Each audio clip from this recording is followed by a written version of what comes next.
So are you looking for the luxury watch experience but can't commit to one glamorous timepiece?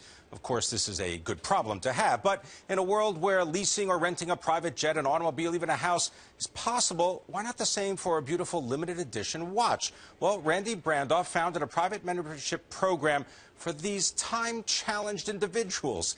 Here's why the company is called 11 James. I heard a story that stuck with me at a NetJets event years ago, that they used to present James Bond with the 11 different watches and gadgets they had made for that film. And Bond was the prototypical member, and the notionally the choice of 11 watches was what we were up to, and it just seemed to work. So if James Bond were around, and who knows, maybe Daniel Craig will come knocking at the door of 11 James. We're open to that. Call me Daniel. There you go. What kind of watch or what category? I know you got 3 different categories. I think you've got an aficionado, a virtuoso, and a connoisseur. So it's sort of the gold, I guess, the platinum and the super platinum. Exactly. We have 3 levels of watches. They huddle around average retail price points of $10,000, $20,000, and $40,000. Okay. Aficionado, connoisseur, virtuoso. Okay, and those are the prices of the watches. Those are the average retail prices of the watches. Got it, okay. So you make 2 choices as a member. The types of watches you want to wear, and you also can have a hybrid membership where you can wear watches from multiple categories, as well as the frequency. So our baseline standard membership is 3 watches, 4 months at a time. So every 4 months, you give back your watch, we give you another one.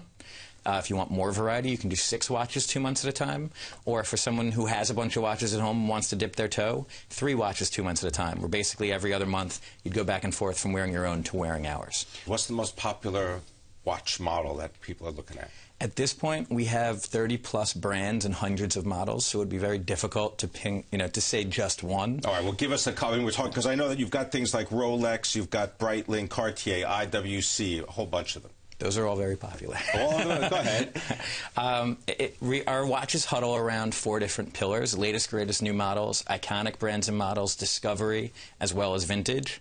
So vintage Rolexes are incredibly hot right now. But virtually every brand. So let's say you want to sign up for a different Rolex, vintage Rolex watch from now for the rest of the year. What does something like that run? So at the aficionado level, which would typically be the price point of most of those vintage Rolexes, for $199 a month if you want to dip your toe, or $299 per month if you really want it all in, you could have a different watch every 4 months.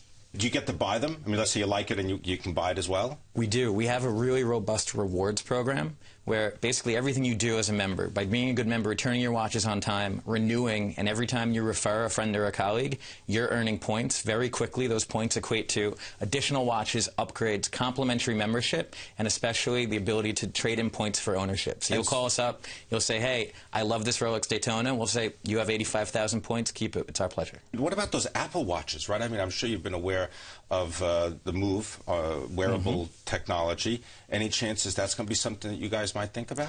Well, if you think about our entry-level collection averaging around $10,000 retail, we'd have to come down before that would make sense, economically. But we do envision having a collection that's at a lower price point where the Apple Watch might make sense. But like a Virtu phone, for example. Exactly. A Virtu phone would fit more than an $800 or so Apple Watch. But I'm incredibly excited about it. 1, I love Apple product and the gadgets. And 2, there's a lot of folks I know who got apathetic to watch collecting and haven't worn a watch in a little while. And a lot of millennials grew up, it's the first generation who didn't tell time on their wrist. They told time on their phone.